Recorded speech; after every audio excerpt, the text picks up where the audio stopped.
right, folks, welcome into another brand new edition of the 901 Soccer Podcast. I'm your host, Lawrence Dockery. You can find me on Twitter at LDoc93. You can find the 901 Soccer Podcast on Twitter at 901 Soccer Pod.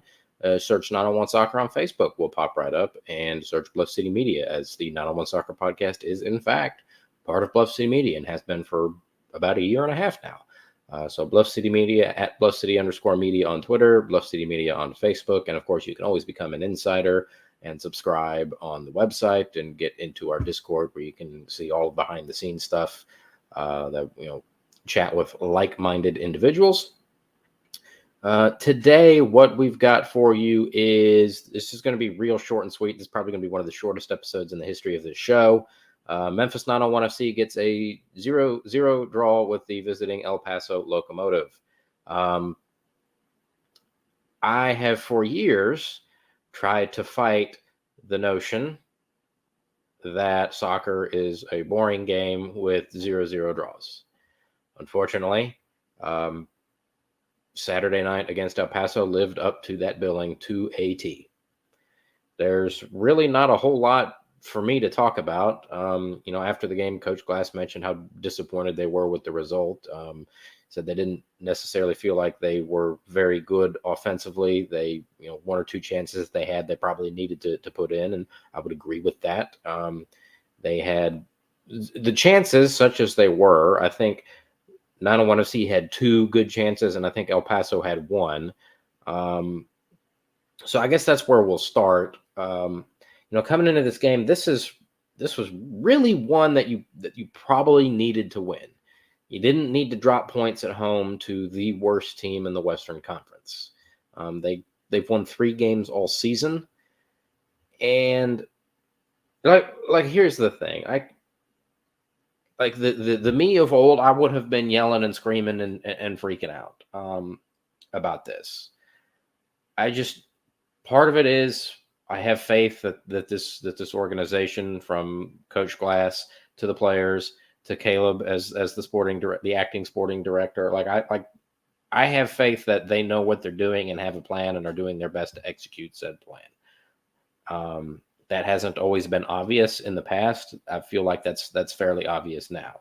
So that's one reason that I can't be upset and hooting and hollering and causing a ruckus after this game. The other reason is there wasn't anything that happened in the game. Like, it was just it was one of the not to show my ass or anything, but it was one of the worst ways to spend 2 hours on a Saturday night. And it was just a dreadful game. It really was. They're not all going to be 5-1 barn burners like they were like against Phoenix. So you have to take the good with the bad, but let's make no bones about this. This was a slog, and quite frankly, an opportunity missed for 901 FC. This should have been 3 points. I understand that Wilmer Cabrera, the manager for El Paso Locomotive, which, funnily enough, El Paso was the first of 2 teams this year to fire their coach after a loss to 901 FC. And when 901 FC went on the road to El Paso when did they go? In May. That was a Friday night game. They didn't even wait till Saturday to fire that dude. They just said, all right, goodbye. You're done. They haven't really turned it around since then. Wilmer Cabrera is an experienced manager. I understand that. He's managed 2 or 3 different MLS teams. The old, now defunct Chivas USA, the Houston Dynamo, and I want to say the Montreal Impact. So he's been around in MLS. He's been around in the USL Championship. He was with the Rio Grande Valley the last couple of years, the now defunct Rio Grande Valley. I don't know what it is with Wilmer Cabrera and defunct soccer organizations. So he knows what he's doing, and he's no slouch as a manager. But 3-14-3, that's 3 wins, 14 losses, and 3 draws coming into this game. And you're at home. You don't need to be dropping points at home. But at the end of the day, I feel like annoyed or frustrated is probably the best way to put it. Like, I'm not mad about it. I don't have it after that game with not a lot happening. I don't have it in me to be mad about it. And, maybe I should or maybe I shouldn't. I don't know. But the chances, such as they were, Memphis 901 FC had more of them, and the bulk of those came in the first half. I think maybe there There was one in the second half where I think Akeem Ward had a shot that landed on the roof of the goal, and everybody in the crowd thought it was in.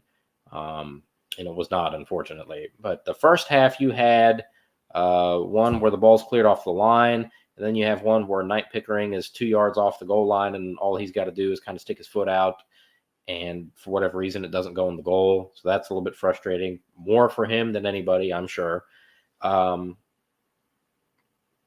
I think that sequence, and really that first half, pretty much perfectly sums up Knight Pickering's season thus far, which is a real shame because he came into the season with a lot of promise, had a good preseason. Remember, scored at Atlanta United in the preseason, opened up, had a goal. I think it was a goal of the week against the Las Vegas Lights, got called up for U.S. Youth National Team duty, and I don't think he scored a league goal since then. He scored in the Open, he got both goals in the Open Cup win over Miami United, but I don't think he scored a league goal since the season opener on March the 9th. Unless he got one. There was one of those. It might have been the Phoenix game. I think he might have got one in the Phoenix game. I guess, you know what I could do? I could I could be responsible and check the notes. And Pickering, games played, goals, 2. So he's got 2 goals. So I think he got one in that Phoenix game. All right. So nevertheless, we're, 65% of the way through the season, and 2 goals for one of your better goal scorers from last year is a very disappointing return on investment, which is a shame because, like I said, he had a lot of promise. Now, before we go off the deep end about it, he's still very young. He still has plenty of opportunity to pull himself out of it. But like I said, that missed opportunity in the first half, I feel like, was a perfect encapsulation of what his season has been thus far. Which is a real shame. Then the second half, the best chance probably came to El Paso, but Tristan Henry again made a fantastic save. From where I was at the time, it looked a little bit more routine than apparently it turned out to be because Coach Glass was had very high praise for him on that save after the game, and I think even the official Bluff City media Twitter account. I said, good save there from Tristan Henry. And I think they replied and they said, good save. He flew like Superman. So Tristan Henry thus far has been a very good signing. The new signings have all done well enough, I would say. Just 2 games for Henry and 2 games for John Baquero, and then Panos Armanakis from Phoenix. Not sure what was going on between him and Phoenix, but we're certainly glad to have him here in Memphis because he is a quality player. And you also do have to wonder, with that, throwing 3 new guys out on the field, plus with all the injuries you had last week and suspensions as well, how they're gelling on the field. After the game, Coach Glass said that, as guys in the locker room, they're gelling very well. It might just take a little bit more time out there on the field. And I think probably that might, I don't know how big of a part it played, but I feel like it definitely played a part last night against El Paso. There were just a couple of times where players weren't linking up properly. Passes were just a tad too far. The guy would make the run this way and somebody wouldn't see him, or he'd make the run that way and the ball would go the other way, and just little things. Like I said, and probably much more frustrating for the coaches and the players than for any of us. But at the end of the day, that was something that caught my eye. And that's one of the things that the emphasis all off season and all season is not necessarily getting the best players, but getting the right ones. Guys that want to be here, that are going to fight and scrap and claw for each other. And I think, that's something that's just going to take time. You're in a good spot. You're still in 4th place. So there's no reason to think that we don't have time. Granted, the West is very tight. But I think they've done well in acquiring good players that fit what they want to do here. And I have no reason to doubt that these 3 new signings won't be every bit as good at executing that vision as everybody else has been this season. On a more disappointing note, the attendance last night, 27-14. I had a lot of hope going into that game that the crowd was going to match or surpass the previous crowd against San Antonio, which was like 35,97, the largest of the season and the largest in a year. I think one thing that hurt is the last episode I had mentioned that there was going to be a 3v3 tournament out at Mike Rose, put on by the Cancer Kickers, the jersey sponsor for Memphis 901 FC, and they had assured me, they said, hey, we're going to be there for that. Unfortunately, the tournament was canceled because not enough teams signed up for it, which was a real bummer. I don't know that you would have been able to get 800 more people to the game to match or surpass the previous week's crowd, but you could have gotten 150, 200, 300 to get you to 3,000. And let's be honest, it sounds very pitiful to be sitting here hoping and praying we can get to 3,000. So you can see the question there. So what do we got to do to get people to come to these games? I'm almost in panic mode. I won't be full on official panic mode until we get to September, once football season starts, because when football season starts, any hope you had of cashing in on the summer of soccer is officially gone. I don't know, man. I don't know. There's stuff they could be doing better for sure. Like, it sounds like a broken record and it's very much generic and a catch-all, but marketing, and it has to be more than just targeted ads online, because targeted ads online, you're marketing to people that are already going to the games. It's got to be stuff like TV ads, print ads, radio ads, and billboards around town. It's got to be. And I understand that there's very few, if any, teams in the USL use billboards. That argument, that's an argument that has been had. Hey, we need more billboards. Well, nobody else uses them. Well, newsflash, you're like bottom 3 in the league in attendance. And I understand that everybody else may be over-reporting just a little bit, but I guarantee if 901 FC was selling 5,000 tickets every game and only 2,000 people were showing up, they'd still be announcing 5,000 people, just like every other team and every other sport and every other league in the world. So, yes, it's a little bit frustrating that everybody else may be only having 5,000 and they're announcing 7. That's frustrating. I understand that, because it makes it look like you're a lot farther back than you otherwise would be. But, well, nobody else uses billboards, so we're not going to. I'm sorry, I must completely and totally reject that argument. You are at or near the bottom of the league in attendance. So to be poo-pooing these types of suggestions, I feel, is unwise. And I've made this argument, and there's not a whole lot that 901 FC can do about it, unfortunately, but we need more help from the local media. We really do. And, Channel 24 has kind of stepped up their efforts and their coverage this year. Either Caleb or Rachel have been at the bulk of the home games this year and at a number of the midweek media availabilities. So I commend them for that. Channel 3 has been there at just about every media availability and just about at every home game. So I commend them for that. Channel 5 has been at just about every midweek availability, but strangely enough, I haven't seen them at a single home game, which is odd because they've got the broadcast partnership. So I'm not sure what's going on there. Commercial Appeal has been a very big disappointment.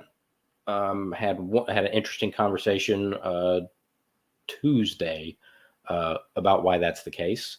As always, I'm there. As always, John Varlas from the Daily Memphian is there. But even when folks are there, these organizations are burying the 901 FC content. To me, it's a chicken and the egg scenario, right? Which came first, the chicken or the egg? So it's the argument that you're always going to hear. It doesn't get views, it doesn't get clicks. That's why we don't do it. Okay, well, is it not getting views and clicks because when you actually do report it, you stick it at the bottom left corner of the website, right? It's never a headline. It's never a banner. It's never prominently displayed. It's always, like the 9th or 10th option down here, right? People are always much more likely to click on the first thing that they see than they have to go searching for it. And part of it is it's like I made this. I made this point when talking about 901 FC, and I think it can now apply to some of the local media outlets that, I said, well, 901 FC can do one or two things, and then, in the past they would do one or two things, and when 10,000 people didn't show up, they would just say, well, it's not worth doing. Well, no, you can't just do it that one time and expect everybody to show up. Same thing here. You can't just, if you're the Commercial Appeal or or Grind City Media or Fox 13 or whoever, you can't just send somebody one time and write one game story for a regular season game. And if 10 million people don't read the story or watch the clip on the news, just say, well, see, nobody pays attention to it. It has to be a sustained thing. You got to be there for the midweek availability. You got to be there for the events that they're doing. You got to be there for more than the games. You got to, make people aware of the game before it happens, not after it happens. And that's something that I have tried to do a much better job of. That's one thing that last year, I think I only made it to maybe 2 or 3 midweek availabilities, and I've made just about everyone with a couple of exceptions this year. And that, to on Thursday, let people know, hey, we've got a home game on Saturday, rather than just showing up and saying, hey, I'm here at the game on Saturday. It has to be consistent and sustained. You can't just do one-off things here or there and go, well, we tried and nobody clicked on it. So I think we need more help from the local media. I really do. And some of the conversations that I've had with some of the other people in the local media scene were unsurprising, but also eye-opening at the same time. Not to the level of what the local media in Indianapolis is trying to do to Indy 11. They just have outright hate for Indy 11 up there. Like the number of columns from the Indy Star advocating that they like that franchise, that, I don't know if franchise is the right word, but that organization, that team and club that's been around for a decade and one of the best supported teams in the USL Championship, actively wanting to end their existence is wild to me. That's certainly not the case here. From the local media here, I think it's more of a case of neglect or willful ignorance, perhaps. So 901 FC needs more help, and I've had this conversation. They have tried to get more of them to do more on a more regular basis with 901 FC, and those pleas have apparently fallen on deaf ears. But like I said, kudos to Channel 24 for stepping up. Caleb and Rachel have done a very good job this year at being at these events and these games. I would also be remiss if I didn't mention that 901 FC has done, as an organization, has done a much better job at like the grassroots community level events. They've done a good job of doing more of them, and they've done a good job of making sure that we're aware that they're doing them as well. Because that was something last year they kept saying, well, we've done more community events than ever. And I'm like, but I hadn't seen anything about it. And if I hadn't seen anything about it, then nobody else has seen anything about it. This year they've done, they're doing, at the start of the season, they had the jersey reveal for all the season ticket holders. They had the open practice at Mike Rose. They've had, the players going to some of the schools and hanging out for a couple of hours. And that wasn't just like a one-time deal. They did that like 5, 6, 7 weeks in a row. They're doing these performance and wellness clinics for 8 kids, 14 and up for free, which has been really cool. And so they've been trying. They've been out at Mike Rose much more often than they ever have been. So they do deserve to be commended for that, and that needs to be recognized. But they can do more, and the local media, I think, could do more as well. And if you guys think that there's more that I could do, please let me know. I'm stretched thin as it is, so I might not be able to do it. But if you guys have suggestions on stuff that I could do, feel free to send them my way, because I want this team to succeed. I want this team to continue to be here, and I want eventually to get our own stadium. And you've got that iffy, up in the air question mark, is it real, is it not, deadline of the 2026 World Cup. That's less than 2 years away now. So we need it takes a community, right? So let's all try to figure out. And you guys were great when I did my attendance piece at the end of the year last year with your suggestions, and they've started to do some of those. Some of the stuff is out of their hands, obviously, but we got to figure something out. And it's a little bit alarming that I've had to do one of these types of shows every year for about the last 3 years. That's a little bit concerning to me. But we're not in full on panic mode yet. We won't be. That September 11th game is a Wednesday night against Hartford Athletic. I think that'll be the night to panic, because that's a Wednesday night and it'll be football season. And what little attention 901FC have gotten this year will be long gone by that point. So that's when I'm going to be concerned. But another thing that 901FC has done that I really liked is we've got a new third jersey. I'm just curious, what do y'all think of it? We've got a new third jersey. Hang on. I have to fix this. There we go. There we go. My apologies for that. I was having some technical difficulties. Why, I am not sure. In any case, new third jersey, River Kit. Got really good reviews, a lot of positive feedback, I was told. I don't know how many they sold. I saw a lot of people walking around wearing the new third jersey. It's the first time since 2019 that we've had a third jersey. And what I like about this one compared to the 2019 one, and guys, don't get me wrong, I loved that green jersey in 2019. I thought it was very crisp. I liked it. The problem was they only wore it the one time, and on a more macro level, I would say, it was just a different color of the same jersey. What I like about the River Kit is that it's different. It's not just a different color of the same jersey that they already had, which I think get people excited. Just curious, what y'all think about it? I thought the video they did for it was well done. I thought the pictures they had were well done.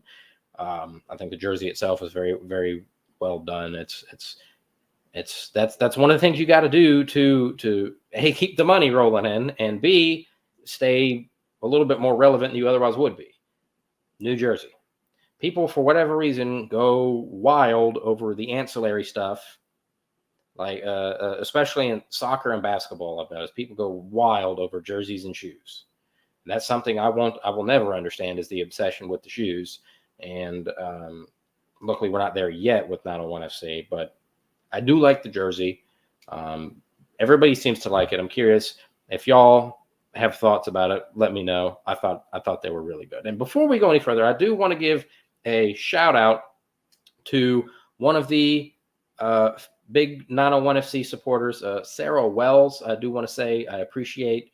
I got to speak to her last night before the game, and she was kind enough to have made me a Memphis Till I Die t-shirt, and it had a nice little card enclosed in it, so I do appreciate that. It's always a little bit cool, I guess, that there's people out there in listener land that know me and have a high opinion of me, and I thought that was very nice, and I do appreciate it. I'm not wearing the shirt today, unfortunately.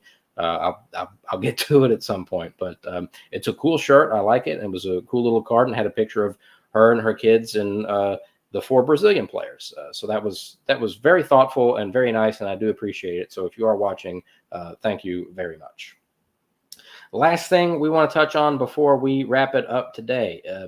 Summer of soccer is still going, not as strong as it had been at the Olympics. The U.S. men have been eliminated from the Olympics. They were a complete and total no-show against Morocco in the quarterfinals. It was the first time since 2000 that they had made the quarterfinals.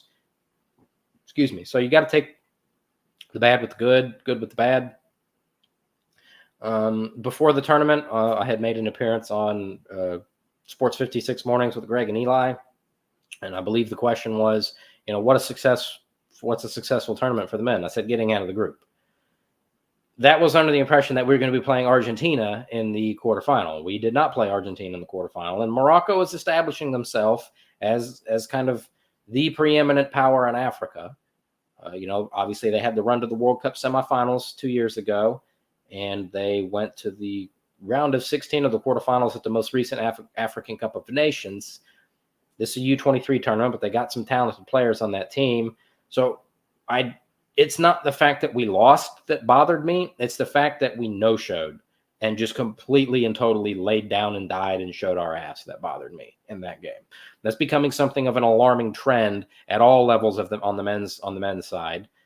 You go watch the Copa America or the 5-1 loss to Colombia before the Copa America and tell me those teams didn't lay down and die. And that is such a radical departure from what the U.S. men's programs have been in the past. And that's very concerning. And that's Greg Berhalter rotted the organization from the top down for 7 years.